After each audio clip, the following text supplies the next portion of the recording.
Pour terminer cette semaine de formation autour des enjeux de transition écologique, on va vous proposer une conférence de mise en perspective. Cette conférence de mise en perspective, elle est donnée par un monsieur, Jacques Trainer, qui est physicien théoricien, qui a travaillé en mécanique quantique, qui s'est intéressé aux fluides quantiques et qui a une deuxième activité qui est qu'il est le président du comité d'experts du Shift Project. Le Shift Project, j'ai discuté avec certains d'entre vous qui connaissent ce think tank au travers des conférences de M. Jancovici. Jacques a fait, j'ai vu, 65 articles scientifiques. Il a aussi une activité ces dernières années autour des enjeux énergie-climat. Il a à ce titre-là fait un certain nombre de livres, de vulgarisation scientifique et des traductions d'ouvrages de référence qui traitent de ces questions. En particulier, je peux vous recommander 2 petits livres. Je crois que le titre, c'est « Un petit peu de science ne peut pas faire de mal », c'est ça? Oui, un peu de science, ça ne peut pas faire de mal. Voilà, et qui sont très bien et qui posent bien les questions et qui donnent des ordres de grandeur tout à fait intéressants. Et on lui a demandé de vous faire une conférence centrée autour des enjeux pour l'ingénieur dans un monde en transition. La double contrainte carbone, hein. C'est ça, Jacques? Ouais. Donc, je te remercie vivement d'être là et de proposer cette conférence à nos jeunes, et je te laisse la parole. Merci. Je vais commencer par un truc que je ne fais pas d'habitude, c'est-à-dire de mettre un pied, mais juste un pied comme ça, dans le monde politique. Je ne fais jamais ça. Mais là, j'ai vu un truc récemment qui m'a secoué, et finalement, ça fait partie de ce dont on va discuter ici. Récemment, il y a un ancien président de la République, dont je tairai le nom, sauf que son nom se termine par un Y, qui a publié un bouquin, il était à une présentation de son livre à la télé, face à Pujadas et Léa Salamé, qui l'interroge sur les questions d'environnement, de climat, etc.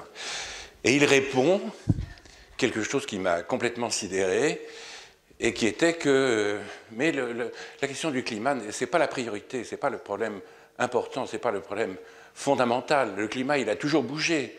Souvenez-vous, le petit âge glaciaire, l'optimum médiéval, tout ça, ça a été des changements du climat à l'échelle globale de la planète, et ça n'a pas été provoqué par l'homme. Donc, bon, voilà, le climat, on n'est pas en train de le déréguler, parce qu'il n'a jamais été régulé. C'est quelque chose qui bouge tout le temps. Donc c'est pas ça le vrai problème. Alors, les journalistes demandent, alors c'est quoi le vrai problème? Ben, le vrai problème, c'est la démographie. C'est l'Afrique. Regardez ce que les démographes projettent vers le milieu du siècle, la fin du siècle. L'Afrique, c'est x3 par rapport à aujourd'hui. L'Inde, c'est x2 par rapport à aujourd'hui. C'est ça le vrai problème. C'est le problème de la population africaine. Et alors, peu importe, si vous voulez, que ce soit cette personne-là qui dise ça à ce moment-là, mais comme c'est dans l'arène politique que ça se dit, ça signifie que ce genre de considérations vont être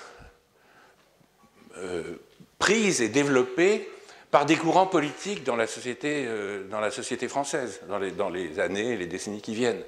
Donc, il va y avoir ce genre de forme de déni, c'est-à-dire de confondre la météo et le climat, de ne pas voir l'échelle de temps à laquelle le réchauffement climatique et le changement climatique se déroulent aujourd'hui, de dire que tout ça, ça a toujours changé, donc en ignorant totalement cette question des échelles de temps, qui est vraiment le critère marquant, et puis de trouver un bouc émissaire, et le bouc émissaire, ben, ça va être l'Afrique ou l'Inde, enfin les régions où la population doit augmenter au cours du siècle. Et c'est vrai que les démographes envisagent et projettent font des projections de la population mondiale où, effectivement, à l'échelle 2100, l'Afrique est multipliée par 3 et l'Inde est multipliée par 2. Et puis, on atteint vers 2050, chose comme ça, 10 milliards d'individus. Et puis après, ça devrait normalement diminuer. Mais vous voyez, ce couplage entre un déni concernant le problème climatique et le bouc émissaire qui est des gens qui ont une empreinte carbone qui est 10 fois moins élevée que celle d'un Américain moyen, c'est tout à fait sidérant, mais en même temps, dans un monde où les vérités alternatives, vous savez, alternative facts, font fleurir, c'est-à-dire où les gens croient à ce qui leur fait plaisir plutôt qu'à ce que l'analyse objective du monde dans lequel on vit nous indique, c'est quelque chose qui va se développer. Et donc, vous, en tant qu'ingénieur, puisqu'on parle de la place de l'ingénieur dans un monde en transition, eh bien, il faut que vous sachiez cela et que vous sachiez comment réagir par rapport à ça et être les garants, justement, de l'analyse objective, scientifique des choses. Alors, à ce propos, je vais commencer aussi par des choses plus classiques, mais qui est des considérations quasiment épistémologiques sur la production des connaissances. Puisque dans toutes ces discussions, si vous voulez, il faut aussi avoir une représentation un peu claire du fonctionnement du monde scientifique et de la façon dont on produit des connaissances. Alors, dans la science, de façon générale, il y a différents types de connaissances. Il y a les choses qu'on sait bien, il y a les choses qu'on sait moins bien, il y a les choses qu'on ignore, et il y a les choses qu'on ignore ignorer. Et ces 4 catégories sont importantes. Et ça différencie absolument et radicalement une opinion d'un énoncé scientifique. On peut avoir une opinion sur n'importe quel sujet, il suffit d'aller au bistrot du coin pour s'en rendre compte, et c'est tout à fait normal, c'est la liberté d'expression, donc on peut se... Je ne connais rien à ce sujet, mais je pense que, etc., c'est tout à fait légitime, on peut dire ça, on ne va pas interdire ça, bien sûr. Mais un énoncé scientifique, ça ne marche pas comme ça. On n'a pas de réponse à n'importe quelle question en science. Il y a justement ces différentes catégories, ce qu'on sait bien, ce qu'on sait moins bien, ce qu'on ignore et ce qu'on ignore ignorer. Alors, ce qu'on sait bien, par exemple, pour reprendre des questions d'ordre climatique, eh bien, c'est l'origine du réchauffement climatique. Ça, c'est de la vieille science, si vous voulez. C'est la science qui a plus d'un siècle. C'est des choses qui sont bien établies. L'effet de serre, c'est quelque chose qui est bien connu. C'est pas de la physique... vous voyez, de gens qui sont isolés dans leur labo et qui réfléchissent à des trucs très compliqués, très abstraits, pour lesquels il y a peu de signatures expérimentales, comme par exemple certains aspects de la physique des particules ou de la cosmologie aujourd'hui. C'est de la science bien établie, quoi. C'est la fin du 19e, début 20e, etc. C'est bien connu, ça. Voilà. Ensuite, il y a des choses qu'on sait moins bien.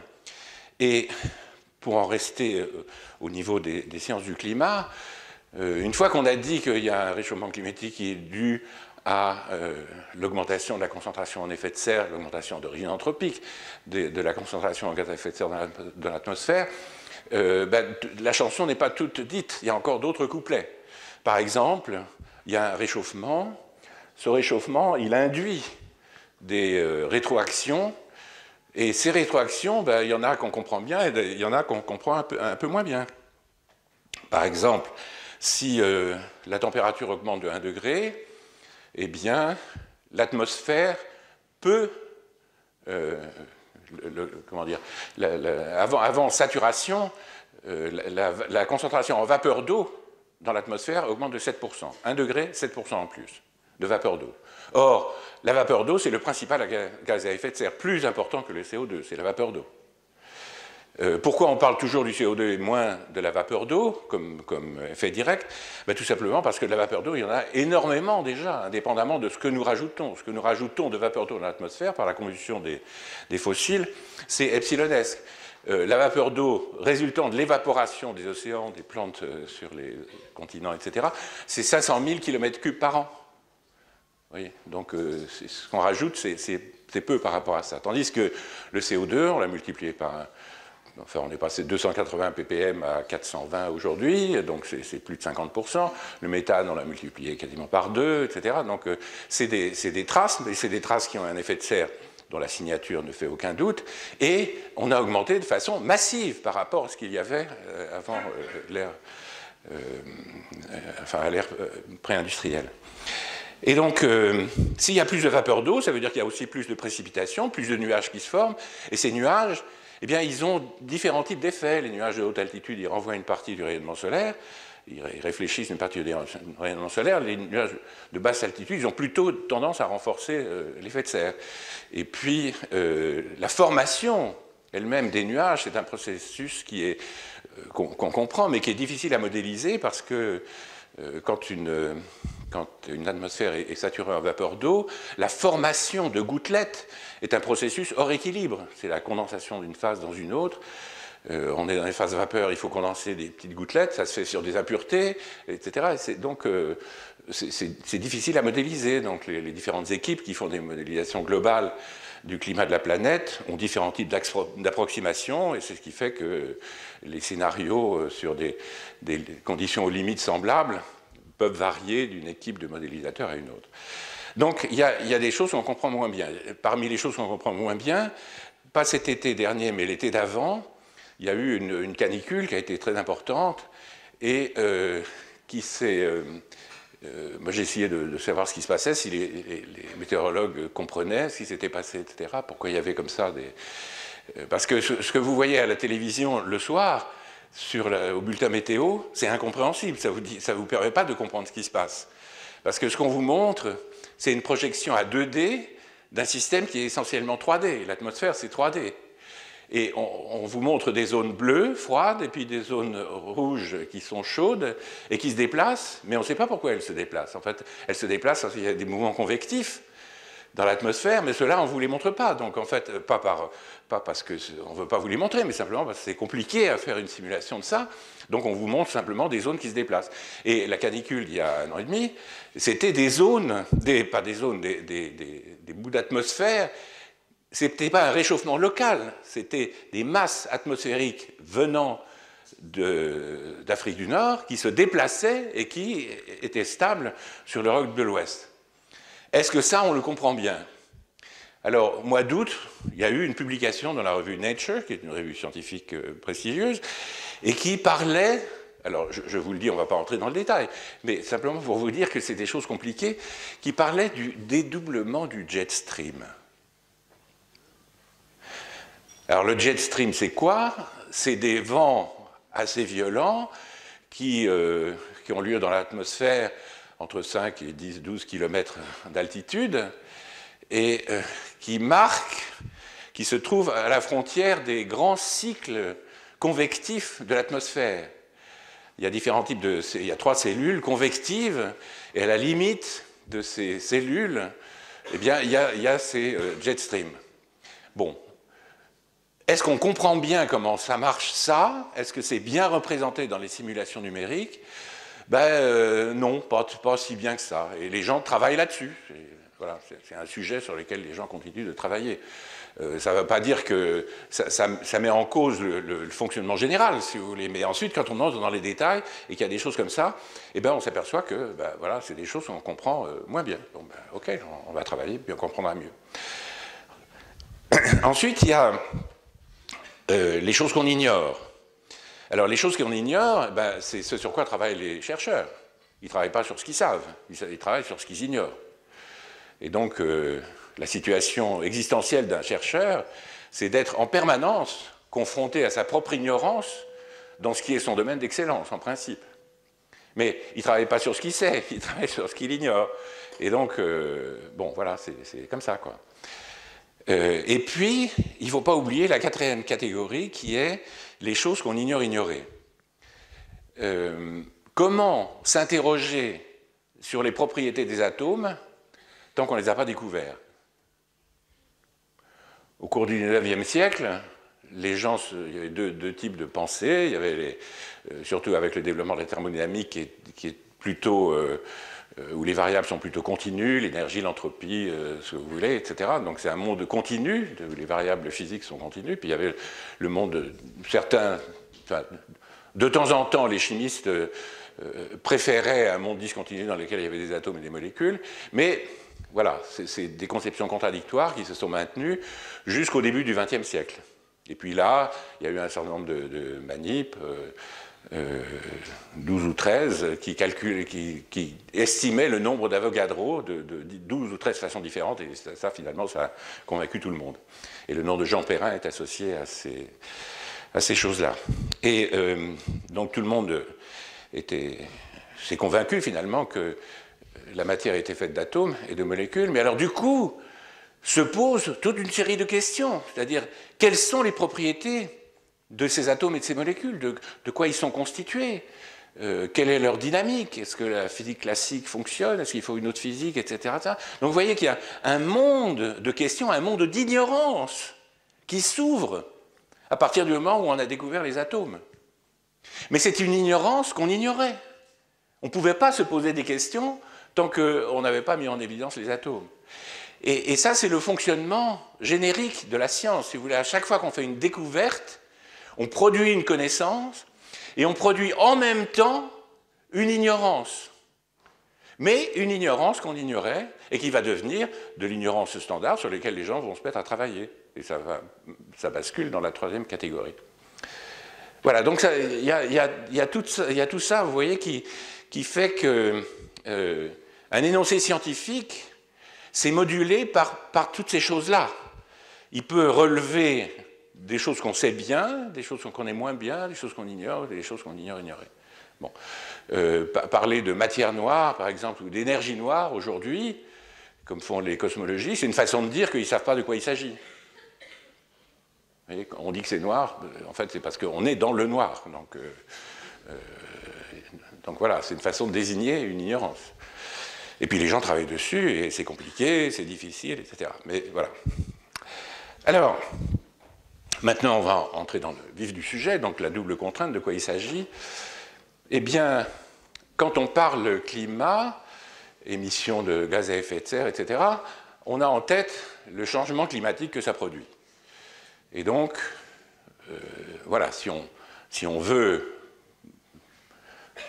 vous savez, passer les bornes, il n'y a plus de limites. Donc, si on veut rester dans les bornes et avoir des limites, eh bien, il faut agir par rapport à ça. Donc, c'est la contrainte climatique. Mais il y a une autre contrainte dont on parle moins et qui est au moins aussi importante, comme on va le voir, mais qui est d'un autre ordre, et qui est la contrainte des ressources. Les combustibles fossiles qu'on utilise, qui constituent 80% de l'énergie primaire qu'on utilise aujourd'hui, sont des énergies de stock, ce sont des stocks qui se sont constitués au cours de dizaines ou centaines de millions d'années. C'est de la biomasse accumulée, hein, le charbon, le gaz, le pétrole. L'uranium, c'est différent, c'est aussi une énergie fossile, enfin c'est une ressource d'énergie fossile, mais l'uranium, lui, il ne résulte pas de la biosphère, il résulte de la matière première dont le système solaire s'est formé, donc il a été synthétisé dans la génération précédente d'étoiles, avant la constitution du système solaire, à l'occasion de la fin de vie des étoiles massives, plus massives que le Soleil. Il y a nucléosynthèse, si vous voulez, de tous les éléments du tableau périodique jusqu'à l'uranium. Et ensuite, ceci se termine dans un feu d'artifice final, une explosion, une supernova, et qui redistribue la matière qui a été synthétisée dans l'espace. Et ensuite, une autre région de la galaxie, quand elle se condense, eh bien, elle récupère une partie de ce matériau, et cet uranium.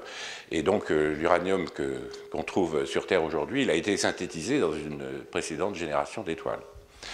Donc, c'est une énergie fossile, et alors, dire que ce sont des énergies de stock, c'est dire qu'à notre échelle, c'est un stock qui ne se renouvelle pas. En fait, les trois combustibles-là, charbon, gaz et pétrole, se reconstituent, mais pas à l'échelle humaine. Il faut des dizaines, des centaines de millions d'années.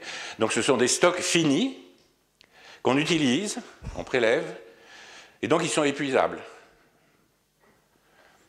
Et si on a des stocks qui sont épuisables, eh bien, il faut s'interroger sur combien il y en a dans le sol, combien il y en a exploitables, du point de vue économique, si vous voulez, qu'on peut extraire de façon utile, et quelle est l'échelle de temps de cet épuisement. Donc il faut absolument se poser ces questions-là. Et donc la deuxième partie de mon exposé, ça va être consacré à cette chose-là, c'est-à-dire comment essayer d'évaluer la quantité qu'il y a en combustible fossile et quelle est l'échelle de temps de l'épuisement. Et alors pour introduire tout de suite du suspense dans cet exposé, alors l'échelle, je n'ai pas volontairement masqué l'échelle de temps qui se trouve ici, là, c'est juste que la figure a été compressée, donc voilà, on ne voit pas. Mais ça démarre en 1940 et puis ça va vers 2100 et un peu au-delà, vers le 22e siècle, et ça représente la production de charbon, pétrole, gaz naturel en fonction du temps. Et l'unité, c'est des gigatep par an, /an. Gigatep, la tonne équivalent pétrole, c'est une unité d'énergie. On ne mesure pas ça en joules, parce que le joule, c'est une unité trop petite pour des trucs qui sont des milliards et des milliards de joules. Donc, on utilise la tonne équivalent pétrole. Je suppose que ça vous a déjà été introduit, non ? La TEP, ouais. Tonne équivalent pétrole, c'est la quantité de chaleur dégagée par la combustion d'une tonne de pétrole. Il y a différents types de pétrole, donc il y a une convention, et finalement, une TEP, c'est 42 milliards de joules. Et ça, c'est des milliards de joules. Donc c'est des gigatep par an. Donc ça, c'est la production annuelle en fonction du temps. Et les courbes irrégulières, là, c'est le passé jusqu'à aujourd'hui. Et puis, les courbes continues, ce sont des projections qui sont faites à l'aide d'une modélisation sur laquelle on va entrer un petit peu tout à l'heure. On va regarder un petit peu comment les gens font ça. Ce ne sont pas des prédictions véritables, mais ce sont des projections qui permettent de réfléchir. Et on va voir dans quelle mesure ça permet de réfléchir. Et alors, ce qui est remarquable, et c'est pour ça que c'est important, cette chose-là, c'est que vous voyez que non, vous ne le voyez pas parce que vous n'avez pas l'échelle de temps, mais le pic, quand on superpose les trois, ben on a en énergie par an ce qu'on récupère en ce moment, donc c'est la rouge, c'est la somme des trois autres courbes, et ben vous voyez qu'il y a un pic, et ce pic, il est pour dans pas longtemps, alors dans la dizaine d'années qui vient, et puis après, il y a une décroissance des ressources fossiles. Si la modélisation a un sens, mais bon, donc il y a des incertitudes dans tout ça, et puis on va essayer de regarder un peu ces incertitudes, mais il y a ça. Et alors, qu'est-ce que ça veut dire ça ? Ben, ça veut dire que on peut être amené à diminuer l'utilisation des combustibles fossiles parce qu'on met en place des politiques climatiques fortes. Mais ce que ces courbes disent, c'est que si on ne fait pas ça, eh ben, on y aura droit quand même. Parce qu'il n'y a pas suffisamment de combustibles fossiles pour continuer une croissance comme on a connu dans le passé de la production des combustibles fossiles.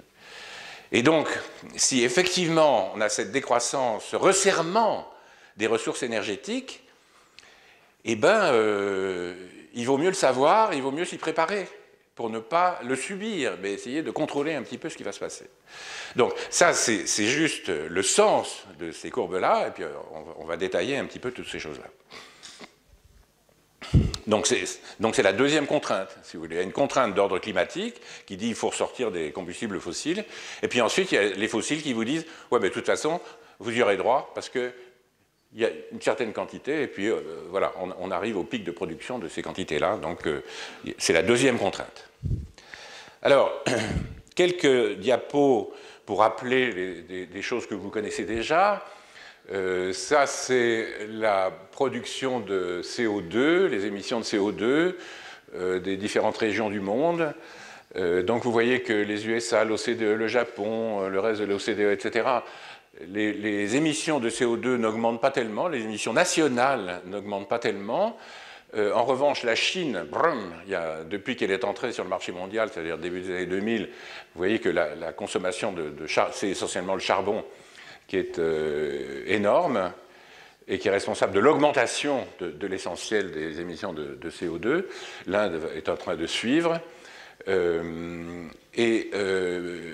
il faut simplement, quand on voit des courbes comme ça, ou quand on vous montre des courbes comme ça, il faut tout de suite avoir présent à l'esprit que si la Chine augmente à ce point-là, c'est parce qu'elle est devenue, comme on dit, l'atelier du monde, c'est-à-dire qu'elle produit pour toutes les régions du monde. Il suffit de regarder où sont fabriqués les différents objets que vous avez sur vous, ou bien ce micro, cet ordinateur, machin, etc., le téléphone portable. Et donc elle produit pour le reste du monde. Et du coup, il faut distinguer les émissions nationales de ce qu'on appelle l'empreinte carbone, mais je suppose que vous êtes au courant de ces choses-là. L'empreinte carbone, c'est les émissions associées aux importations, c'est-à-dire aux choses qu'on importe. C'est fabriqué là-bas, les émissions sont là-bas, mais c'est nous qui consommons, qui achetons, et les émissions, de toute façon, elles ne restent pas localisées, elles sont émises, c'est balancé dans l'ensemble de l'atmosphère au bout de quelques semaines par les vents, et donc tout le monde y a droit. Et donc, il ne faut pas conclure de cela que, ah oui, en Europe, on est très bon parce qu'on a même tendance à diminuer les émissions de CO2. En fait, si on rajoute les émissions liées aux importations, eh bien, on est sur une courbe d'augmentation, ça n'a jamais diminué. Bon, alors, ensuite, ça, vous le savez aussi, ce sont les consommations alors par type de ressources énergétiques. Vous avez le pétrole, le charbon, le gaz. Ensuite, en pointillé, vous avez le total des fossiles carbonés. Et puis ensuite, les émissions primaires totales, parce qu'il n'y a pas que les fossiles, il y a un peu de nucléaire, il y a un peu de biomasse, il y a de l'hydroélectricité, etc. Mais vous voyez qu'en proportion, depuis les années 70, depuis que ça a augmenté comme ça, les combustibles fossiles, c'est 80% de la consommation d'énergie primaire, donc ça n'a pas changé. Et la tenue des 25 ou 28 COP n'a rien changé à ça. Les émissions de CO2 sont insensibles à la tenue des conférences of parties, ce qui ne veut pas dire qu'elles sont inutiles, mais on va y venir. Alors, ce qui est décarboné, maintenant, dans l'énergie primaire, ce qui est décarboné aujourd'hui, c'est la biomasse, le nucléaire, l'hydroélectricité, puis le solaire, l'éolien et autres, les déchets, etc. Et voilà les proportions. C'est 50% de biomasse, ça c'est le milliard ou milliard et demi de gens qui se chauffent et qui font de la cuisine en brûlant du bois. Ensuite, il y a le nucléaire pour 25%, l'hydroélectricité, un peu plus de 13%, et le solaire éolien, à peu près 10%. Ça augmente rapidement, mais c'est quand même petit à l'échelle globale, quoi, pour le moment. Donc ça, c'est décarboné. Alors, si on regarde la consommation d'énergie par habitant, donc ça, c'est une réponse aussi... Enfin, un élément de la réponse à ce président de la République dont le nom se termine par un Y, c'est les consommations par habitant d'énergie. Et vous voyez que les pays d'Europe sont aux alentours de 3,5 tonnes, TEP par habitant. Les États-Unis, c'est le double, le Qatar, c'est 10 fois plus, etc. Les pays non OCDE, c'est la courbe verte en dessous, et puis la moyenne, les alentours de 1,7. Mais c'est une moyenne, qui ne veut pas dire grand-chose, parce qu'on mélange des gens qui consomment très peu avec des gens qui consomment énormément. Mais bon, voilà, c'est pour avoir une idée générale. Alors, maintenant, je vous ai dit le solaire, et vous le savez, le solaire, l'éolien, ça se développe à un rythme très rapide, mais si vous regardez ce qui s'est passé depuis les années 2000, à l'échelle globale, en fait, le charbon a augmenté 35 fois plus que le solaire et 10 fois plus que l'éolien. Donc, on en parle beaucoup, c'est vrai, mais la réalité, c'est ça, quoi. L'augmentation de la consommation des fossiles. Si on regarde maintenant ce qui s'est passé du point de vue des émissions de CO2 depuis les années 90, alors vous voyez que c'est une augmentation à peu près régulière. Il y a quelques accidents, mais qui ne sont pas du tout liés à la tenue des COP, mais qui sont liés à des crises économiques ou bien des problèmes de Covid. C'est-à-dire un ralentissement général de l'activité économique qui se voit, et puis il y a une petite diminution de la consommation d'énergie, de la production, disons, de façon générale, donc de la consommation d'énergie qui permet cette production, et comme cette consommation d'énergie, c'est 80% de fossiles, bah vous avez un petit pic vers le bas des émissions de CO2. Et puis ça, c'était juste avant, ou pendant le Covid, plus exactement. Et puis si vous attendez une année, ben, voilà, ça repart, et voilà quoi. Donc ça ne veut pas dire que les COP ont été inutiles, bien sûr, parce que maintenant tout le monde est au courant, voilà, qu'il y a ce problème-là.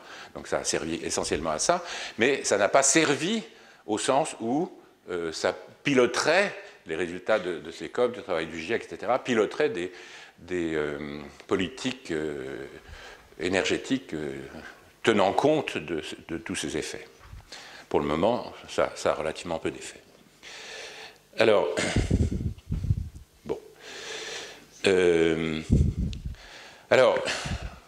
bon, là, je vais passer rapidement. Je veux juste rappeler ça, parce qu'il y a une courbe que je vais vous montrer, et peut-être vous l'avez déjà vue, mais ça vaut le coup, pour la fin de l'exposé, ça vaut le coup de le rappeler. On parle de l'énergie comme si c'était une chose. Hein, on la produit, on la consomme, il y a un marché de l'énergie, il peut en avoir trop, pas assez, etc. Bon. Et donc on parle, et même les physiciens disent que dans certaines conditions, la matière peut se changer en énergie, E égale MC2. Si la matière peut se changer en énergie, c'est que c'est des quantités qui sont de même nature, quoi. Donc ça met le doigt sur peut-être un côté matériel de l'énergie, quoi, de quelque chose comme la matière. Alors en fait, pas du tout, l'énergie, c'est pas du tout ça. L'énergie, c'est une quantité physique abstraite, dont l'expression est mathématique et qui permet d'accrocher des nombres aux transformations de la matière. Vous êtes tous convaincus de ça? Sinon, je vous fais une manip pour vous le prouver. Vous voulez une manip? Bon, alors on va faire une manip. On va faire une manip avec 2 piles. On pourrait prendre un trousseau de clés ou autre chose, ça marche pareil. Je laisse tomber. Donc je réalise un changement de l'état physique du monde. Hein, c'est quand même pas rien, parce qu'ils sont là, ces deux-là, et puis maintenant ils sont là. Et donc qu'est-ce qui s'est passé? Eh bien, cet objet-là a perdu de l'altitude et il a gagné de la vitesse. D'accord? Pourquoi? Ben, parce que toute masse attire toute masse. Donc ça, c'est attiré par le centre de la Terre, enfin par la Terre, et la Terre est attirée par ça. Mais ça a une petite inertie, donc soumis à cette force-là, ça change l'état de mouvement, et on le perçoit, l'état de vitesse change, tandis que l'état de vitesse de la Terre, ben, elle a une grande inertie, donc on ne le voit pas. Mais c'est quand même un petit peu changé. Hein. Mais bon. Voilà, alors on a compris ce qui se passe, c'est la gravitation universelle, et puis c'est les lois de la mécanique, F égale ma, etc. Bon. Je n'ai pas parlé d'énergie. Bon, alors, quand est-ce que s'introduit le vocabulaire de l'énergie? Eh bien, il s'introduit quand on pose une question un petit peu plus détaillée et qu'on se demande est-ce qu'il y a un rapport quantitatif entre la perte d'altitude et le gain de vitesse? D'accord? Et on trouve qu'effectivement, il y a un lien qui s'exprime sous la forme d'une relation mathématique. MGH, H, la perte d'altitude, est égal à 1/2, pas un tiers ni un quart, 1/2, fois la masse, fois le carré de la vitesse. Donc on a une relation comme ça qui lie deux choses qui a priori n'ont rien à voir l'une avec l'autre. La première chose, c'est la position relative de cet objet et de la Terre, et l'autre, c'est l'état de vitesse de cet objet. Et c'est tellement remarquable hein, d'avoir une relation de ce genre qu'on va donner des noms à ces différentes quantités. Donc le MGH, on va appeler ça l'énergie potentielle gravitationnelle, et puis le 1,5 de MV2, lié à l'état de mouvement de l'objet, on va appeler ça son énergie cinétique. Et c'est là que s'introduit le vocabulaire de l'énergie.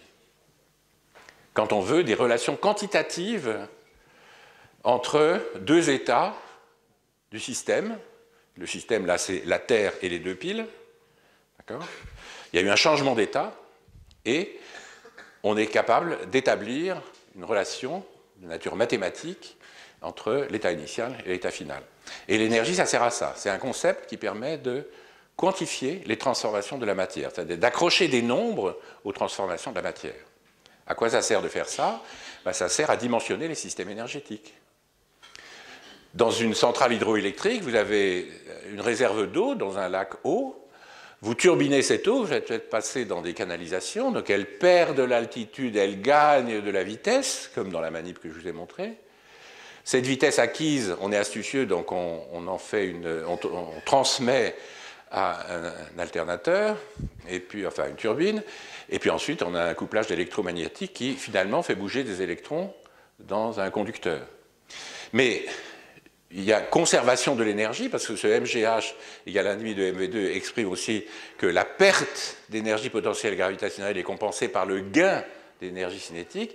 Et en fait, quand on fait la théorie de tout ça, on fait ça que c'est toujours comme ça, c'est-à-dire que l'énergie, c'est une quantité qui se conserve. Quand tout le monde bouge, cette quantité-là ne bouge pas, mais simplement, elle prend différentes expressions, parce qu'elle suit la transformation du système. Et donc, l'énergie électrique que vous allez récupérer, le mouvement des électrons dans le conducteur, est directement lié à l'énergie potentielle gravitationnelle que vous avez là-bas, et donc ça vous permet de dimensionner les choses. Et ça, on sait le faire, non seulement pour la gravitation, mais on sait le faire pour l'électromagnétisme, pour les transformations nucléaires, pour les interactions fondamentales de la nature, et qui sont en jeu quand on réalise une transformation physique ou chimique du système. Et donc, alors maintenant, ce que ça permet, ça, et c'est pour ça que je rappelle ces choses-là que vous connaissez, c'est que, vous voyez, à chaque transformation physique du système, vous pouvez associer un bilan énergétique. D'accord ? Bilan énergétique au sens où il n'est pas équivalent d'avoir de l'eau en haut dans le lac, dans le lac réservoir, et puis de l'eau une fois qu'elle a été turbinée et qu'elle est partie dans la rivière. Il y a conservation de l'énergie dans tout ça, mais l'eau dans la rivière ne vous permettra pas de fabriquer du courant électrique. Donc il y a, du point de vue de la production d'électricité, vous avez une perte, si vous voulez. Donc le bilan énergétique, c'est ça. Eh bien, toutes ces transformations que vous réalisez, et on vit de transformer la matière. Tout ce qu'on a autour de nous ici, c'est de la matière transformée. Le vêtement, l'amphi, les ordinateurs, les lumières, tout ça, etc. C'est de la matière qui a été transformée. À chacune de ces transformations, on peut faire un bilan énergétique. Mais les économistes, eux, ils ont inventé un autre type de bilan, qui est un bilan en termes monétaires. Le PIB, le produit intérieur brut, le PIB, c'est la somme de tous les flux monétaires pendant un an associés à la production des biens et des services. Donc, cette même production des biens et des services donne naissance à une double comptabilité, l'une en termes énergétiques, l'autre en termes monétaires. Donc, le passage de l'un à l'autre, c'est équivalent à un changement d'unité. Il n'y a pas à s'interroger sur qu'est-ce qui produit quoi. Est-ce que c'est l'énergie qui produit le PIB ou le PIB qui appelle une consommation d'énergie? C'est la même chose exprimée de deux façons différentes. C'est comme de mesurer une longueur en inches ou en centimètres. Ce n'est pas les inches qui produisent les centimètres, ni les centimètres qui produisent les inches. C'est deux façons d'exprimer la même chose, la longueur d'un objet. Et donc, si ça c'est vrai, ça doit se voir. D'accord? Et alors, ça se voit, tout ça je vous l'ai raconté. Voilà. Voilà. Ça se voit là, vous voyez. Ça, c'est le PIB mondial exprimé en milliards de dollars constants depuis les années 60 jusqu'à maintenant. Maintenant, c'est ça. Voilà. Maintenant, c'est ça. En fonction du temps, en fonction de la consommation d'énergie. Mais la consommation d'énergie, non pas exprimée en dollars, mais exprimée en unités d'énergie. En l'occurrence, des millions de tonnes équivalent pétrole. D'accord ? Et vous voyez que vous avez une relation affine assez bien, quoi. Alors, c'est pas aussi, comment dire, c'est pas un changement d'unité objectif, parce que tout ça, c'est des activités humaines. Donc, vous pouvez améliorer la façon dont vous consommez l'énergie pour faire du PIB, gaspiller moins. Dans ce cas-là, vous allez faire plus de PIB avec moins de consommation d'énergie, etc. Donc ce n'est pas absolu, mais quand même, vous avez quelque chose de moyen qui est assez remarquable. Et donc, quand vous lisez quelquefois des articles, quand vous lirez, ou vous avez lu des articles d'économistes qui vous parlent de découplage entre la production des biens et des services, c'est-à-dire du PIB, avec la consommation d'énergie, tout de suite, il y a une lampe qui doit s'allumer dans votre tête et ils vous disent il est en train de m'embabouter. Parce que toute production de biens et de services est associée à une consommation d'énergie. Donc il n'y a pas de découplage. Alors on peut changer le couplage, c'est-à-dire on peut faire en sorte que la pente soit un peu meilleure, c'est-à-dire qu'il y ait une efficacité meilleure dans la consommation d'énergie. Mais de la même façon que, si vous voulez, si vous améliorez l'isolation de votre habitation, pour le même service, vous allez avoir une moindre consommation d'énergie, mais vous n'allez pas dire que la température à l'intérieur de votre appartement est découplée de la production, de la consommation d'énergie. Ce n'est pas découplé, c'est toujours couplé, c'est toujours aussi fortement couplé, mais simplement, vous avez été plus astucieux et vous avez besoin de moins d'énergie pour obtenir la même température intérieure. Vous avez changé la constante de couplage. D'accord, mais ce n'est pas un découplage. Quand les gens parlent de découplage entre le PIB et la consommation d'énergie, c'est purement idéologique. C'est qu'ils sont en train de raconter de l'idéologie sur la croissance verte ou sur je ne sais pas quoi. Mais voilà, ça n'existe pas. On peut changer le couplage, on peut être plus astucieux, plus fin dans la façon d'utiliser l'énergie primaire. On peut faire du recyclage, on peut faire de tas de choses, il y a plein de choses qu'on peut faire, mais on ne découple pas. Voilà. Donc ça, c'est quelque chose d'important à avoir en mémoire. Alors, maintenant, s'il fallait faire un exposé complet sur la caractérisation des systèmes énergétiques, il faudrait passer par toutes ces cases. Mais on ne va pas passer par toutes ces cases, parce que ce n'est pas ça l'objectif. Il faudrait parler de taux de retour énergétique. Il faudrait parler d'énergie et puissance, distinguer les deux, mais ça, vous savez faire. Il faudrait distinguer stock et flux, donc ça, on va s'y arrêter un tout petit peu. On l'a déjà fait. Et ensuite, source concentrée, source diluée, source pilotable, source intermittente, et puis stockage de l'énergie. Donc, on ne va pas parler de tout ça, mais on va juste regarder un peu stock et flux, ce que ça implique. Voilà.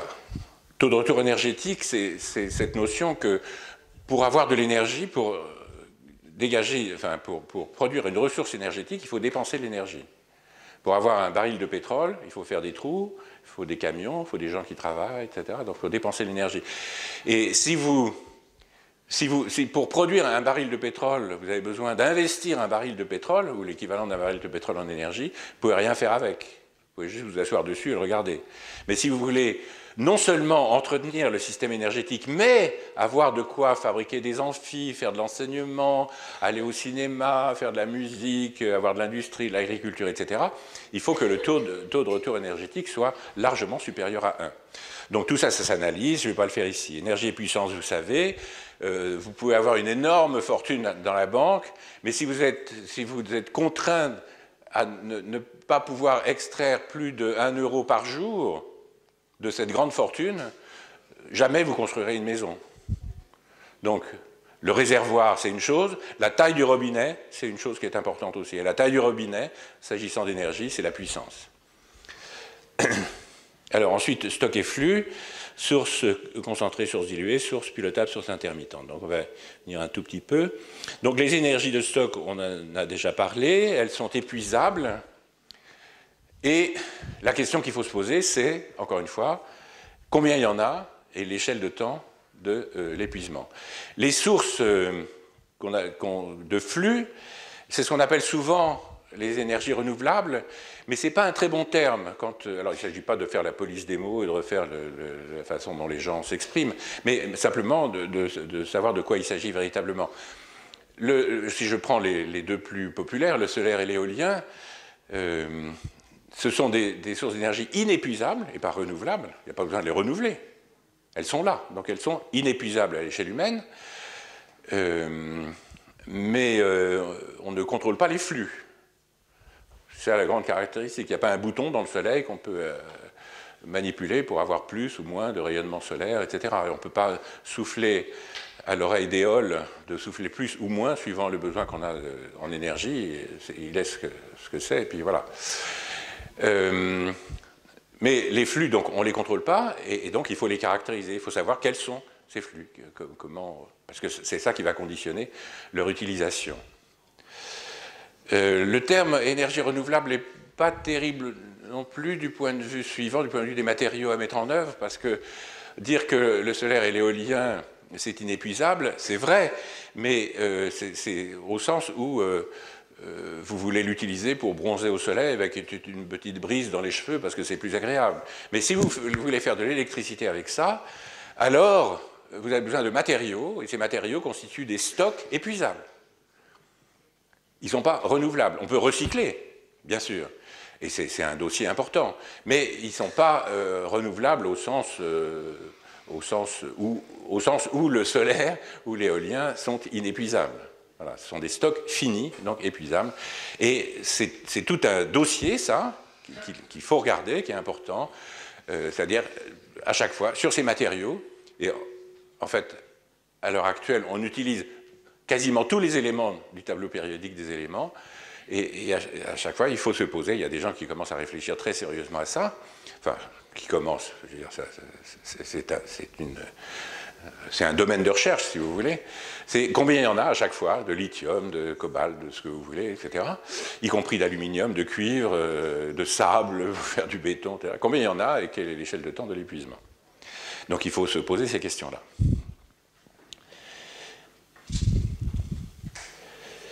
Alors maintenant, ouais, donc ça je vous l'ai déjà montré. Alors je redis, voilà, donc ça c'est le traitement de combien il y en a et l'échelle de temps de l'épuisement, c'est ça ces courbes-là. Je vais vous raconter comment on peut les produire. C'est extrêmement simple. La question paraît très compliquée au départ, c'est-à-dire combien il y a de charbon dans le sol, et à quelle échelle de temps on va passer par un pic et ensuite ça va décroître, etc. Mais vous allez voir qu'on peut faire des modèles ultra simples et il faut l'avoir fait une fois dans sa vie, pour soi, sur un fichier Excel. Il faut jouer avec ce modèle-là. Bon, et ensuite, alors, sur les énergies de flux, il faut être plus fin. On a besoin d'être plus fin pour ces choses-là et distinguer, si vous voulez, les réseaux électriques, ils accomplissent à chaque instant un miracle, qui est que, en tout lieu du réseau, et à tout moment, il y a équilibre entre la production et la demande d'électricité. C'est-à-dire la puissance appelée est compensée par de la puissance produite. Ça, c'est absolument extraordinaire si on y réfléchit, parce que vous allez aux toilettes tout à l'heure, vous allumez la lumière, et la lumière s'allume. Mais vous l'avez dit à personne. Donc, comment ça se fait que le système se débrouille pour casser quelques noyaux d'uranium de plus pour qu'il y ait de la lumière au moment où vous appuyez sur le bouton? C'est extraordinaire ce truc-là quand on y réfléchit bien, c'est-à-dire comment les gens font pour que ça soit réalisé tout le temps et en tout lieu du réseau. C'est bourré d'intelligence. C'est bourré d'intelligence. Ça répond à la fraction de seconde, ça répond à la seconde, à la minute, à la journée, etc. Il y a des mécanismes qui font que ceci se réalise. Mais c'est pas évident a priori, quoi.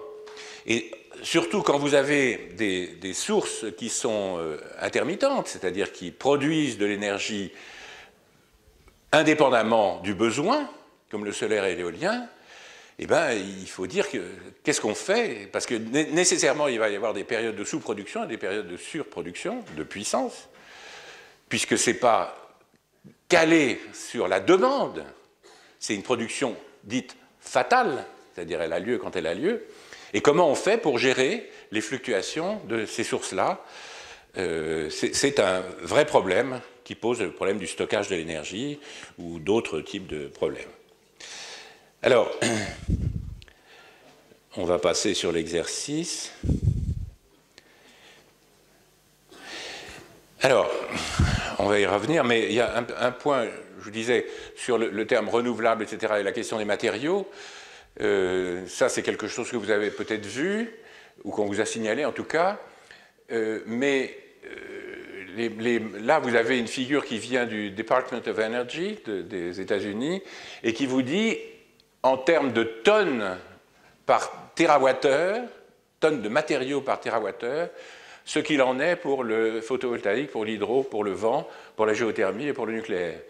Et alors les matériaux, c'est le ciment, le béton, le verre, l'acier et d'autres, les matières plastiques et d'autres choses, etc. Et vous voyez qu'il y a des ordres de grandeur dans cette affaire-là. C'est-à-dire les sources intermittentes. Alors l'hydro, c'est essentiellement du béton, c'est-à-dire la construction des barrages. Sur le solaire PV, il y a toutes sortes de matériaux qui sont utilisés, mais comparez ça, le solaire, l'hydro, le vent, au nucléaire, eh bien, vous voyez qu'il y a des ordres de grandeur dans l'utilisation des matériaux. Et donc, c'est une question qu'il faut se poser, justement, cette question des matériaux.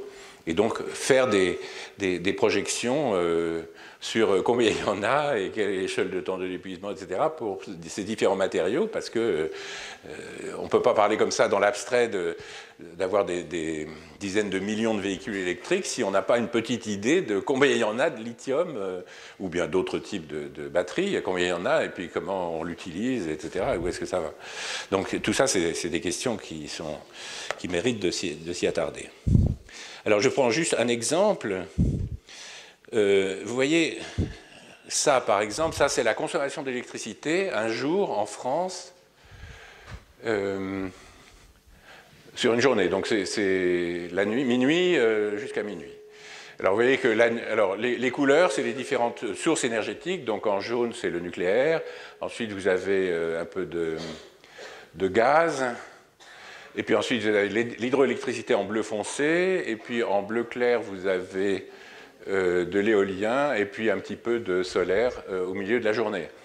Et ce que vous voyez, c'est que les fluctuations de la demande, puisque ça c'est la production, mais c'est la consommation aussi, les fluctuations de la demande, c'est de l'ordre de 5 à 10% de la puissance installée. C'est le pic du matin, c'est le pic de 19h. Quand tout le monde se lève, et puis quand tout le monde rentre du boulot, et puis se met à faire la cuisine, etc. Donc il y a des pics, c'est de l'ordre de 5 à 10%. Et ce pic de la consommation, vous voyez qu'il est géré en France par l'hydroélectricité. C'est le bleu qui colle aux fluctuations de la demande. Vous voyez, ce n'est pas le nucléaire, ce n'est pas le gaz, mais c'est essentiellement l'hydroélectricité. Et c'est un système très astucieusement pensé. Parce que, évidemment, on ne vide pas les lacs. L'eau dans les lacs d'altitude, elle est très importante parce que justement, elle permet de gérer les fluctuations de la demande. D'accord ? Donc, on ne vide pas les lacs, on utilise juste ce qu'il faut. Et puis, au besoin, on a des STEP, des stations de transfert d'énergie par pompage, qui permettent de remonter l'eau dans les barrages, au lieu de l'avoir laissé s'échapper dans la rivière du bas. La nuit, quand on a moins besoin d'électricité, eh bien, on remonte l'eau dans les barrages. C'est la meilleure façon de stocker de l'énergie. Et donc voilà, donc le couplage entre énergie pilotable, essentiellement nucléaire, et puis renouvelable, disons, l'hydroélectricité, c'est la façon dont fonctionne le système en France.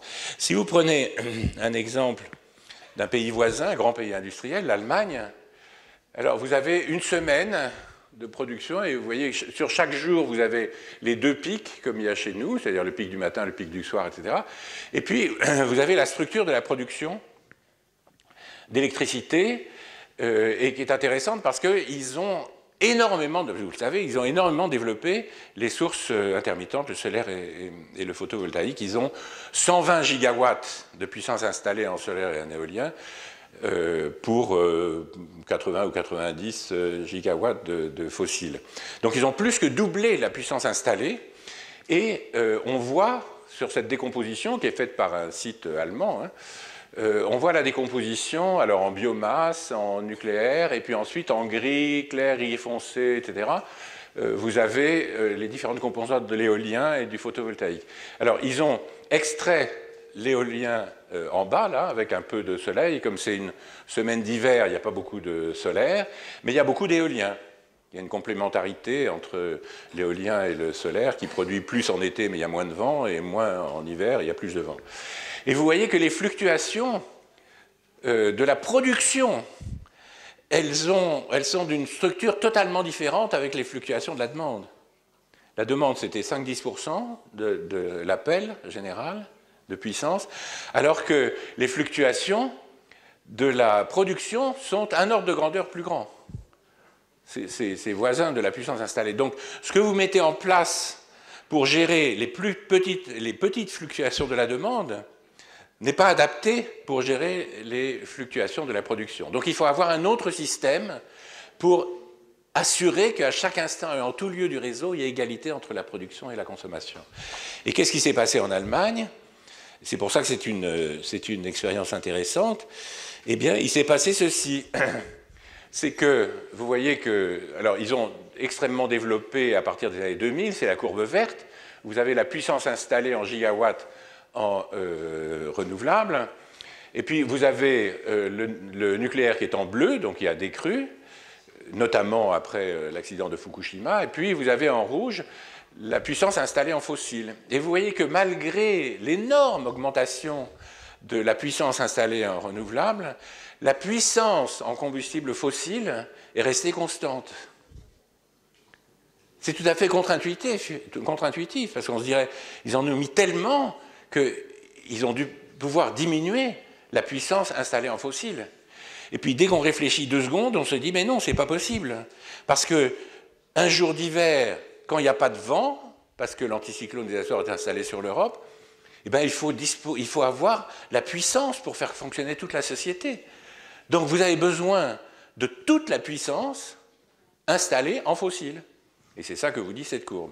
Et ensuite, quand vous regardez sur un site qui s'appelle Electricity Maps, qui est là, qui vous donne en temps réel les émissions de CO2 par kilowattheure sur toute l'Europe, eh bien, vous vous apercevez que entre la France et l'Allemagne, il y a un facteur 10 sur les émissions de CO2 associées à la production du même kilowattheure.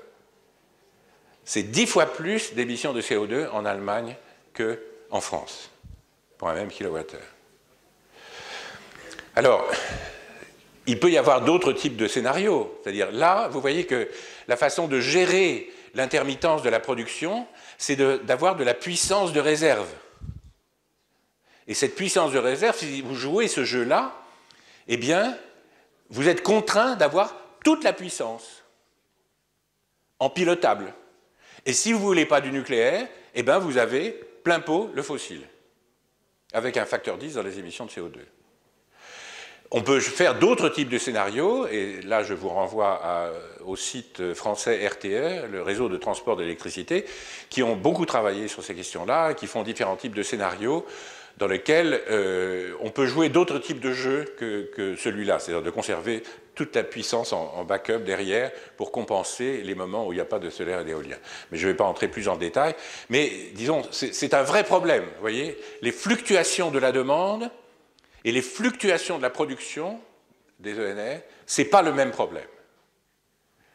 Donc ça aussi, c'est quelque chose qu'il faut avoir présent à l'esprit. Alors, maintenant, on va aller sur la deuxième partie, puis on terminera là-dessus. Ça va, Jean-Louis? Ça va, bon. Alors, il y a des choses amusantes dans cette question-là.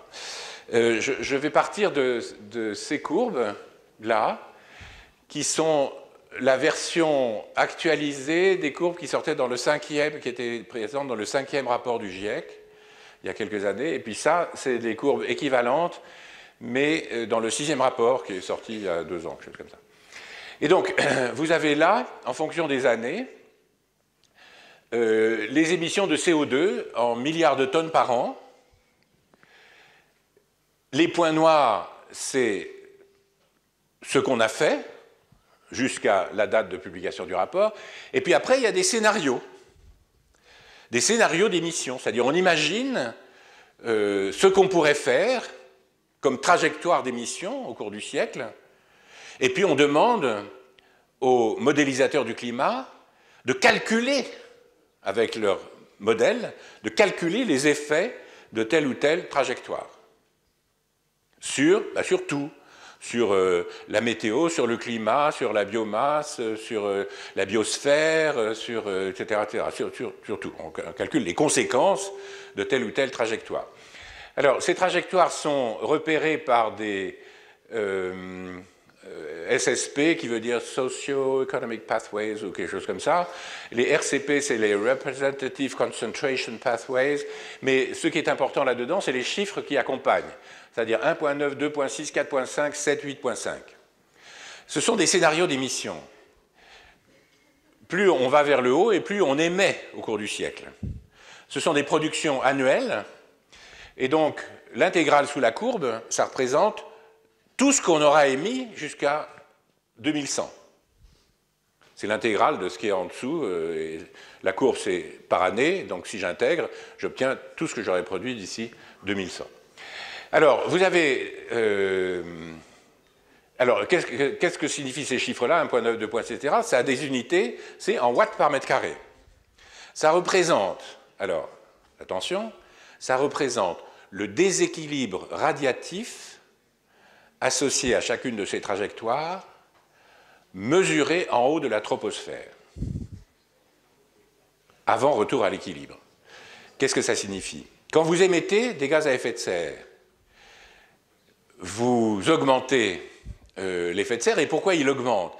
Mais il augmente parce qu'il y a toujours la même énergie qui entre du Soleil, qui passe à travers l'atmosphère, mais si vous augmentez la quantité de gaz à effet de serre, vous augmentez... Alors, le rayonnement infrarouge émis par le sol, il est absorbé par les basses couches de l'atmosphère, qui rayonnent vers le bas en fonction de leur propre température, et puis vous montez en altitude, et puis il y a un moment où il n'y a plus suffisamment de gaz à effet de serre pour absorber le rayonnement émis par l'atmosphère vers le haut, et donc ça s'échappe vers l'atmosphère. Donc vous avez de l'énergie qui entre. Le sol est réchauffé par le rayonnement solaire et par ce qui vient des basses couches de l'atmosphère, et puis ensuite, vous avez ce qui s'échappe dans l'atmosphère. Et donc, dire un déséquilibre de 2,6 watts par mètre carré, c'est dire que on se donne comme condition aux limites qu'en haut de la troposphère, le déséquilibre entre ce qui entre et ce qui sort est de 2,6 watts par mètre carré. D'accord? Donc on se fixe ça comme condition aux limites. Donc 1,9, 2,6, 4,5, 7, 8,5. Et puis on regarde ce que ça donne. Et là, il y a des surprises. Alors, d'abord, qu'est-ce que ça veut dire 1,9? Vous voyez que c'est une trajectoire dans laquelle les émissions de CO2 diminuent. Mais tout de suite, quoi. Maintenant, et puis brum, ça passe à zéro et ça passe même négatif. Des émissions négatives, qu'est-ce que ça veut dire? Ça veut dire qu'on trouve un moyen d'extraire le CO2 de l'atmosphère. On peut planter de la biomasse, on peut essayer de l'extraire directement physiquement ou physico-chimiquement par divers processus, on ne va pas entrer là-dedans, mais disons, voilà, c'est ça. Et ça, c'est une trajectoire qui permet de rester en dessous de 1,5 degré. Ensuite, vous avez une trajectoire 2 degrés, c'est le 2,6 watts par mètre carré. Puis ensuite, vous avez d'autres types de trajectoires jusqu'à 8,5 qui vous donnent des réchauffements de 5, 6, 7 degrés, etc. Bon, alors... Maintenant, il est intéressant de calculer la quantité de CO2 associée à ces différentes trajectoires. Et si je prends la trajectoire du pire, c'est-à-dire celle qui correspond à un déséquilibre radiatif de 8,5 watts par mètre carré, donc j'intègre sous la courbe depuis maintenant jusqu'à 2100, et je trouve 7800 milliards de tonnes de CO2. Et puis pour le SSP 7, c'est 5300 milliards de tonnes de CO2. Très bien.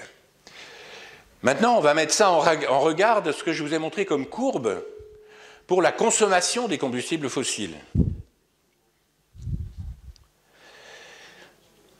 Alors, oui, avant de vous montrer ça, on va faire un petit exercice tout simple.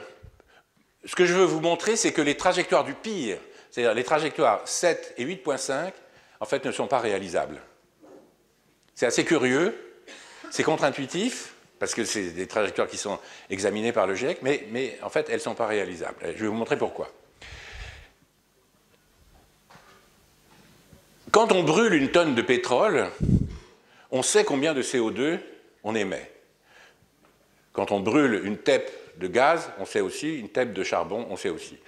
Et c'est ça les chiffres. Il y a 4,1 tonnes de CO2 par TEP de charbon, 3,1 tonnes de CO2 par TEP de pétrole et 2,4 par tonne de gaz. Je vous ai montré des courbes de consommation des différents combustibles fossiles et associées à ces courbes de production, eh bien, comme c'est des combustibles fossiles qu'on va brûler, ça va dégager du CO2. Donc on peut très facilement calculer la quantité de CO2 que ça va produire. Donc les courbes, elles correspondent à 500, ça je vous donne les chiffres que je ne vous ai pas donnés jusqu'à présent, ces courbes correspondent à 500 gigatep de charbon, 220 gigatep de pétrole et 210 gigatep de gaz. Et donc, je multiplie 4,1 par les gigatep en charbon, 3,1, etc., 2,4, etc., je trouve 3200 gigatonnes de CO2. Mais je vous ai dit tout à l'heure que la courbe 8.5, c'est 7800 tonnes de CO2 qu'on suppose émettre d'ici 2100. Et 5003 pour l'autre, 7.5. Mais vous voyez que si je brûle tout ce que je sais être dans le sol, je ne suis pas capable de produire, et pourtant du charbon, il y en a, hein. Il y en a pour 1-2 siècles. Si je brûle tout ça d'ici 2100, je ne suis pas capable de reproduire cette courbe d'émission. En brûlant tout ce que je connais. Donc ça veut dire que, et ce n'est pas d'un facteur 10%, 20%, etc. Vous voyez, c'est 3002 comparé à 7008, dans un facteur 2 ou un facteur 3. Donc il y a vraiment quelque chose qui ne va pas dans cette affaire-là. Alors, est-ce que ça veut dire que le GIEC fait des bêtises? Non, ce n'est pas ça. Simplement, d'une part, c'est pédagogiquement intéressant d'exagérer les tendances, c'est-à-dire de dire, ben, je regarde vraiment quand je pousse tous les curseurs au maximum, etc., et je regarde ce que ça donne comme effet climatique, donc ça exagère les tendances, évidemment. Mais on voit mieux ce qui se passe, puisqu'on exagère. C'est comme on fait une caricature par rapport à un dessin fidèle, une représentation fidèle. C'est des caricatures. Mais simplement, c'est des caricatures qui ne sont pas réalisables. C'est intéressant du point de vue pédagogique, mais ça ne tient pas compte des réserves telles qu'elles sont données, les chiffres qui sont donnés par les géologues. Donc, il y a un manque de communication là-dessus. C'est pédagogiquement intéressant, ça exagère les tendances, mais il y a un problème parce que ce que disent les géologues ne colle pas avec ça. Alors cela dit, c'est surtout les lecteurs qui se trompent sur l'interprétation de ces figures, parce que quand vous lisez le rapport du GIEC explicitement, ils disent bien, en présentant les trajectoires 8.5 et 7, que c'est extrême, quoi, il ne faut pas prendre ça comme business as usual. La courbe business as usual, c'est la courbe 4.6. Mais celle-là, il ne faut pas les prendre comme des... Mais à partir du moment où c'est publié, alors les gens considèrent ces trajectoires-là comme des trajectoires possibles, etc. Alors que ce n'est pas ça. Mais vous allez voir, ça a des conséquences. Ça, c'est plutôt une bonne nouvelle, évidemment. Parce que c'est une façon de dire, ben voilà, ces trajectoires du pire, on n'est pas capable de les produire, on ne va pas les produire. Ben c'est super. Mais on va voir qu'il y a un prix à payer pour cette bonne nouvelle. Alors, d'abord, plutôt que de faire le petit calcul de règle de 3 comme ça, où je regarde ce que les géologues me disent qu'il y a de réserves en charbon, en pétrole et gaz, et puis dire je brûle tout ça d'ici 2100, on peut faire un petit modèle, une modélisation un peu plus réaliste, qui s'appelle le modèle de Huber. Je ne sais pas si vous avez entendu parler de ça. Mais est-ce que vous savez comment ça marche dans le détail ou pas? Ouais. Je vous résume rapidement. On suppose connue la réserve extrême, c'est-à-dire ce qu'on est capable d'exploiter de façon économiquement rentable. Alors, c'est une question très délicate, ça. C'est pas facile de savoir, parce que la technologie change, parce que les États qui possèdent ces champs de pétrole ou d'autres choses, ils n'ont pas nécessairement envie de raconter vraiment les réserves qu'ils ont, parce qu'ils n'ont pas envie de dire bah, nos réserves sont en train de diminuer, parce que ce n'est pas bien si vous voulez attirer des investisseurs de dire que ça va se terminer dans 20 ou 30 ans. Donc les réserves déclarées, elles ne sont pas fiables.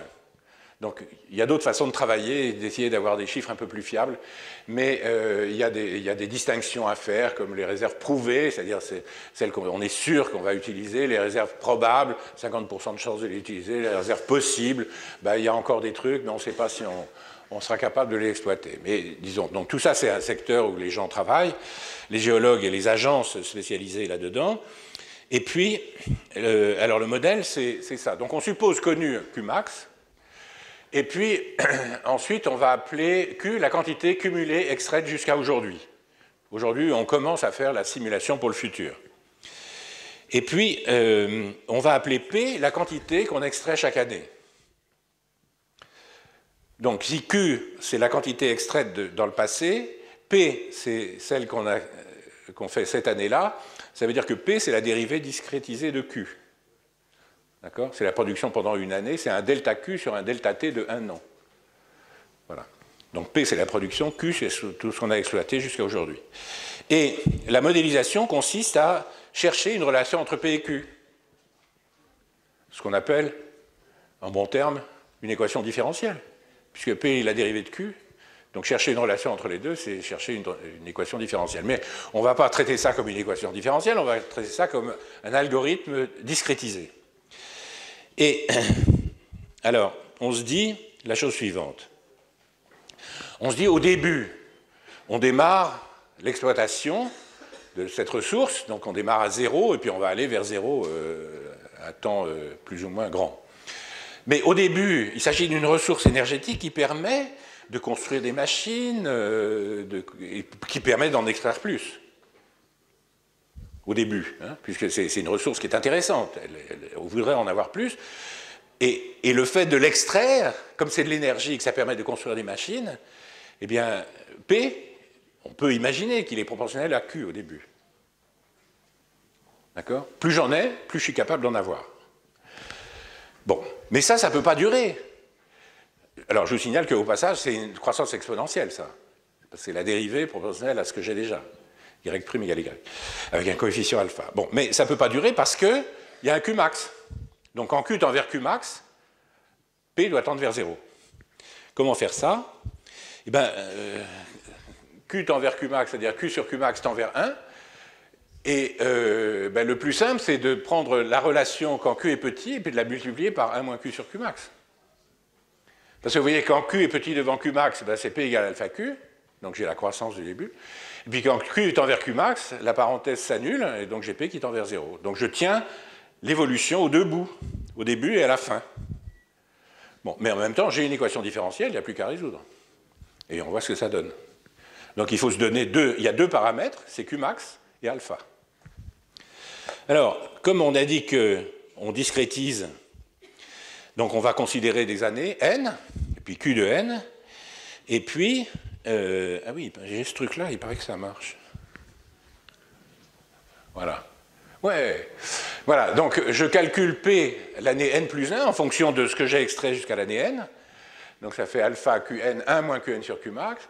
Et puis Q à l'année n plus 1, c'est ce que j'avais déjà extrait dans le passé, Q de n, plus ce que j'ai extrait cette année-là, plus P de n plus 1. Et donc vous voyez que connaissant P de n, Q de n, eh ben, je suis, ah oui, Q de n plus 1, c'est Q de n plus P de n plus 1. C'est pas n, je suis trompé là, c'est P de n plus 1.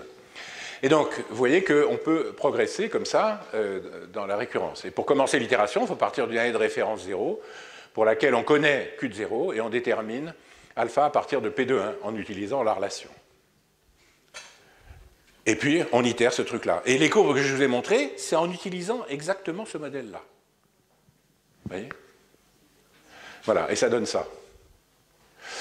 Alors, la courbe verte, c'est le pétrole, la courbe noire, c'est le charbon, mais je vais commenter un peu, et la courbe bleue, c'est le gaz. Le charbon, vous voyez qu'il y a une première bosse, et puis ensuite, il y a un épaulement plus large. C'est parce que j'ai là-dedans distingué la Chine du reste du monde. Ces courbes-là supposent qu'il y a un marché mondial pour cette ressource. Et vous prenez le pétrole, effectivement, le marché est mondial. Le pétrole circule, 95% du marché qui est produit se retrouve sur des tankers, il circule de tous les côtés. Le charbon, c'est pas vrai, c'est un solide, ça se met pas dans des tuyaux, ça circule mal, donc sur le marché mondial, il y a 20% de la production du pétrole. Mais l'essentiel est consommé sur place.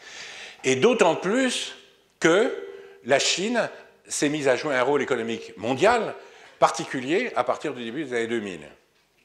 Et donc, là, j'ai fait un modèle pour la Chine, avec un Qmax chinois, et puis un modèle pour le reste du monde, et superposer les deux courbes. Et vous voyez que le pic du charbon chinois, il est pour la fin de la décennie, là, ou peut-être le début de la décennie prochaine.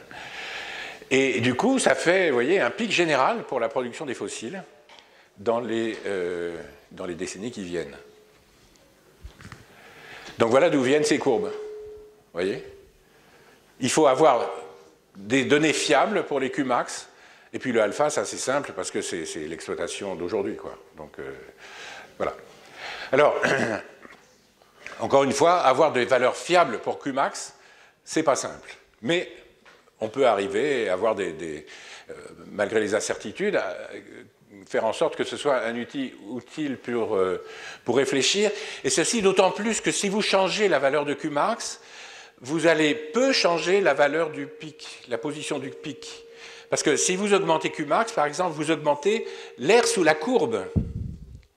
Et donc, si vous augmentez, par exemple, de 25% le Qmax, ce 25% se répartit sur toute la courbe, mais la position du maximum, elle va changer de 10 ans, peut-être. Et comme les systèmes énergétiques, c'est prévu pour 50 ans, typiquement l'échelle de temps, c'est ça, eh bien, ça vous permet quand même de savoir ce qui va se passer. D'accord ? En tout cas, c'est un outil de réflexion qui est très utile. Voilà. Alors, voilà. Alors, le dernier point maintenant, c'est au lieu de faire le petit calcul schématique que j'avais fait où je disais on brûle tout, y compris tout le charbon jusqu'à 2100, on peut utiliser cette modélisation à la Huber et puis traduire alors c'est celui-là, ouais c'est ça, et traduire les émissions telles qu'elles sont reproduites dans les courbes, de les traduire en émissions de CO2, puisque c'est des combustibles fossiles qu'on brûle, donc on connaît la quantité de CO2 que ça produit. Et, surprise, la courbe que ça produit, c'est celle-là, qui est, comme on s'y attendait, très éloignée de ces deux-là, et qui me faisait dire que ces deux courbes-là ne sont pas réalistes, effectivement, et vous voyez qu'on est plutôt indépendamment de toute politique climatique. Hein. Là, on utilise les fossiles, voilà, sans essayer de restreindre leur utilisation, etc., en les consommant comme on les consomme aujourd'hui. Mais comme ils sont en quantité finie, eh bien, on produit cette courbe-là, et non pas du tout ces courbes-là, qui ressemblent à peu près à la courbe 4.6, pas exactement, mais voilà, ça produit ça, donc ça ne produit pas ces courbes-là, ça ne produit pas ces courbes-là, et on est quelque part au milieu. Alors, la conclusion de tout ça, maintenant, c'est quoi? Eh bien, c'est de dire que, je vous parlais de prix à payer pour le fait qu'on ne va pas produire ces courbes folles de réchauffement de 5, 6, 7 degrés, etc. Le prix à payer, c'est le suivant, c'est que, avec cette courbe-là, vous avez de quoi faire un réchauffement moyen de 3 à 3 degrés et demi, ce qui est beaucoup, parce que je vous rappelle que la différence de température entre une période glaciaire et interglaciaire, c'est 5 degrés. Et là, on est à 3 degrés et demi. Donc vous avez de quoi faire ça, vous avez de quoi dérégler le climat, mais vous n'avez pas, sauf si vous êtes capable de trouver des sources décarbonées pour remplacer la diminution de la production de fossiles, vous n'avez pas l'énergie qu'il faut pour vous adapter ou même pour mettre en place des ressources d'énergie décarbonées, parce que vous avez besoin d'énergie pour faire tout ça, pour vous adapter, pour construire des digues, pour, je ne sais pas, toutes les formes d'adaptation, l'isolation thermique des bâtiments, enfin tout ce à quoi vous pouvez penser pour essayer de limiter les émissions de gaz à effet de serre, tout ça, ça demande de l'énergie. Et l'énergie qu'on a aujourd'hui, c'est de l'énergie fossile. Avec quoi sont construites les éoliennes et les panneaux photovoltaïques, et les centrales nucléaires d'ailleurs, avec de l'énergie fossile. Et donc si vous êtes dans une région, vous voyez, où c'est en train de diminuer, eh bien vous êtes en restriction énergétique et ça impacte tout. Puisque vous vous souvenez, la courbe PIB fonction d'énergie, c'est une courbe affine, comme ça. Donc si vous n'avez pas d'énergie, caricaturellement, si vous n'avez pas d'énergie, vous n'avez pas de production. Si vous voulez avoir de la production, y compris la production d'éoliennes, de panneaux photovoltaïques et de tout ce que vous voulez, de centrales nucléaires, etc., eh bien, vous êtes mal. D'accord ? Et donc, vous voyez, la situation dans laquelle on va certainement être,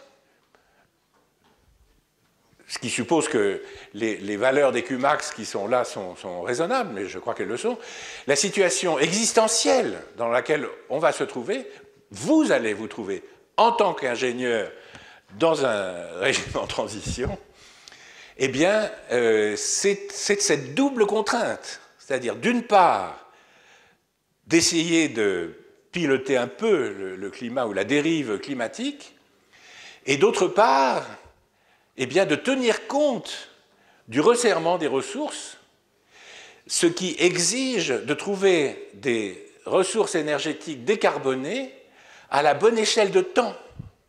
Vous voyez, vous avez moins le choix de le faire que si les ressources étaient là pour encore très très longtemps.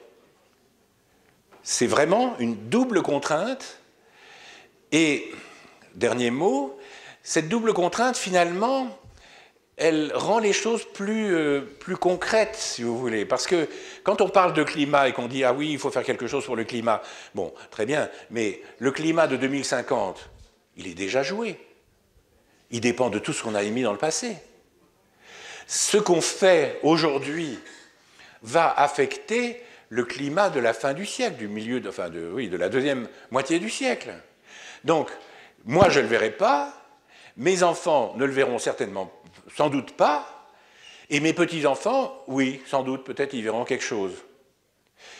Mais évidemment, c'est très compliqué de convaincre les gens de faire quelque chose pour leurs petits-enfants. On préfère faire des choses dont on peut voir les effets directement.